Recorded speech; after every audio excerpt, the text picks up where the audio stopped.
बाबा तुलसी ने मानस के बालकांड में सभी को वंदन करते हुए सती जी का चरित्र सबको दर्शन कराया, शिव विवाह का वर्णन। और शिव विवाह के बाद जब कैलाश पर भोलेनाथ लौटे हैं, वहां से राम यात्रा शुरू हुई। माता पार्वती ने प्रश्न किया कि भगवान के अवतरण का कारण क्या हुआ महाराज। तो 5 कारणों की चर्चा करते हुए भगवान शंकर ने माता पार्वती को राम कथा सुनाना आरंभ किया और पार्वती माँ की बड़ी प्रशंसा की। धन्य धन्य गिरिराज कुमारी, धन्य धन्य गिरिराज कुमारी, धन्य धन्य गिरिराज कुमारी, धन्य धन्य गिरिराज कुमारी, तुम समान नहीं को उपकारी, तुम समान नहीं को उपकारी, तुम समान नहीं को उपकारी, तुम समान नहीं को उपकारी। श्री राम जय राम जय जय राम, श्री राम जय राम जय जय राम। हे देवी तुम धन्य हो, क्योंकि पूछे हो रघुपति कथा प्रसंगा। मानो भगवान शंकर कहना चाहते हैं कि ऐसे लोग जो कथा का आवाहन करते हैं, जो कथा कराते हैं, जो कथा के यजमान होते हैं, भगवान शंकर भी उनकी तारीफ करते हैं। हाँ, क्योंकि संसार के सबसे बड़े वो परमार्थी, सबसे बड़ा परमार्थ क्या है? बोले भगवान की कथा का दान करना, कथा देना दूसरों को। पता है एक यजमान के माध्यम से कितने लोगों को कथा मिलती? हाँ, ये दुनिया का सबसे बड़ा परमार्थ है। और इंसान को ऐसे पारमार्थिक कार्य, भाई मानव तन बार बार मिलना नहीं है प्यारे। न जाने कैसे कृपा करके भगवान ने इंसान बना दिया, क्या भरोसा। न जाने कौन से पुण्य का परिणाम, न जाने किस खुशी में भगवान ने हमको मनुष्य तन दे दिया, क्या भरोसा। अगली बार भगवान फिर से हमको मानव बनाए न बनाए क्या पता। हाँ, इसलिए ज्यादा से ज्यादा हमको प्रयास करना चाहिए कि भगवान के इस दिए हुए तन का हम सदुपयोग करें। पूछे हो रघुपति कथा प्रसंगा, पार्वती मां की बड़ी तारीफ करते हैं। धन्य हो धन्य हो धन्य हो देवी, तुम्हारे समान कोई उपकारी नहीं। ऐसी गंगा को तुमने आवाहन किया। देखो जो हरिद्वार वाली गंगा है ना, भगीरथी गंगा, ये हर किसी को नसीब नहीं। अब दूसरे देश के लोग बेचारे यहाँ आए, इतने पैसे खर्च करके, समय निकाल करके फिर गंगा स्नान करने का उनको मौका मिलता है। हाँ, लेकिन राम कथा की गंगा ऐसी है ना, जो हमको यहाँ आने की जरूरत नहीं है। ये गंगा कभी न कभी हमारे शहर में बहती हुई खुद ही पहुंच जाती है। राम कथा की गंगा ये खुद हमारे पास चलकर आती है। धन्य धन्य गिरिराज कुमारी, बड़ी तारीफ की भोलेनाथ ने। और पार्वती मां को भगवान के अवतरण की कथा सुनाते हुए कहा कि देवी, भगवान धरती पर आते हैं तो उसके पीछे और कोई कारण नहीं, हम भक्तों का प्रेम। भगत प्रेम बस सगुन सोहोई, केवल और केवल हमारे प्रेम के कारण। वरना रावण को मारना हो तो वहां से भी बैठे बैठे मार सकते हैं। हाँ, और 5 कारणों की चर्चा करते हुए अंतिम कारण जो है प्रताप भानु नाम के राजा की, वो घटना का वर्णन मैं बहुत संक्षेप में बता रहा हूं। प्रताप भानु राजा ही रावण के रूप में आया, विशेश्रवा ऋषि का पुत्र बनकर।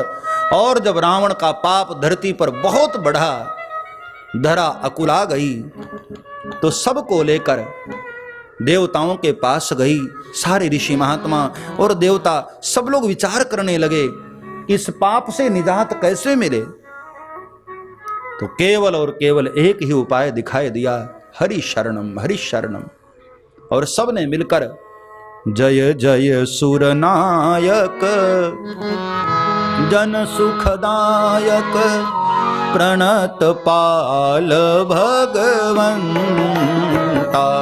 सीता राम राम राम सीता राम राम राम सीता राम राम सीता राम राम गोद्विज हितकारी जय सुरारी सिंधु सुता प्रियकंता सीता राम राम राम सीता राम राम राम हरि बोल। राम राम राम सीता राम राम पालन सुरधरनी अद्भुत करनी पालन सुर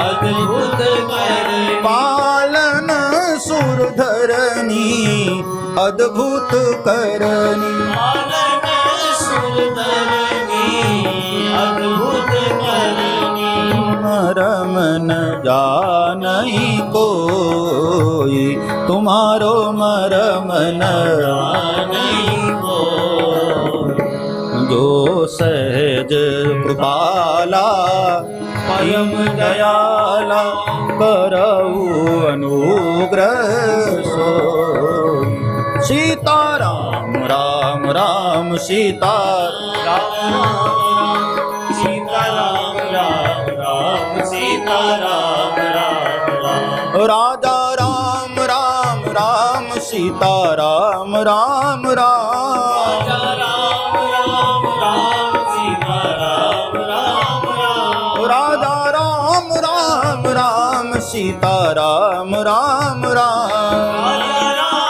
राम राम हरि बोल।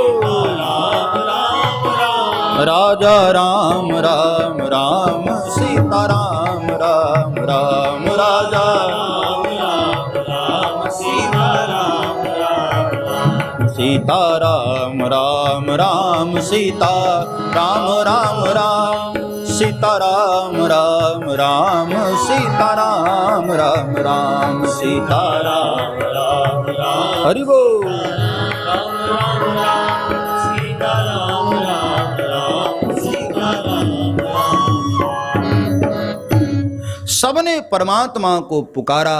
धरती मैया, ऋषि महात्मा लोग, देवता लोग और गौ माता के रूप में धरती मैया ने परमात्मा को पुकारा। और ध्यान देना, गौ माता के रुदन पर भगवान से रहा नहीं गया। भगवान प्रकट हुए। धनि डरपहु मुनि सिद्ध सुरेशा, हे देवताओं, हे ऋषियों, डरो मत। मैं बहुत जल्द धरती पर अवतरित होकर भूभार हरण करूंगा, असुरों का नाश करूंगा और धर्म की ज्योति स्थापित करूंगा। देवताओं ने कहा कि मालिक, थोड़ी जल्दी कृपा कर दीजिए, न जाने कब आएंगे प्रभु, थोड़ी जल्दी कृपा करिए ना। भगवान ने कहा कि देवताओं, अब प्रतीक्षा करो। यही बात तो मानस में सियाजू को त्रिजटा ने कहा कि बेटी, तू रात्रि के समय मरना चाहती है, निसिन अनल मिली सुन सुकुमारी। इसके पीछे बड़ा रहस्य है, कल समय मिला तो हम चर्चा करेंगे। यहां भगवान ने भी कहा कि प्रतीक्षा करो, इंतजार करो। गम की अंधेरी रात में न दिल को बेकरार कर, सुबह जरूर आएगी, सुबह का इंतजार कर। अरे भाई, बुरे दिन आए हैं तो अच्छे दिन भी आएंगे। हाँ, अच्छे दिनों की भी एक समय होता है और बुरे दिनों का भी एक समय होता है। जब बुरा दिन आया है तो भाई अच्छा दिन भी आएगा। थोड़ा धैर्य तो रखो, भरोसा तो रखो। हाँ, हम अमृत मंथन करने चलते हैं ना, तो ध्यान देना, पहले विष आता है। कोई भी शुभ कार्य करने चलोगे तो थोड़ा उथल पुथल होता है, थोड़ी गड़बड़ी होती है। ये कोरोना जो आया है ना, ध्यान देना, मैं पूरी दुनिया को कहूँ, ये पहले विष निकला है ना, अब इसके बाद जरूर अमृत मिलने वाला है, जरूर कुछ अच्छा होने वाला है। पूरी दुनिया में एक साथ इस तरह जो ये भयानक स्थिति बनी है ना, अब इसके बाद भगवान बहुत अच्छा कुछ देने वाले। थोड़ा धैर्य रखना, घबराना मत।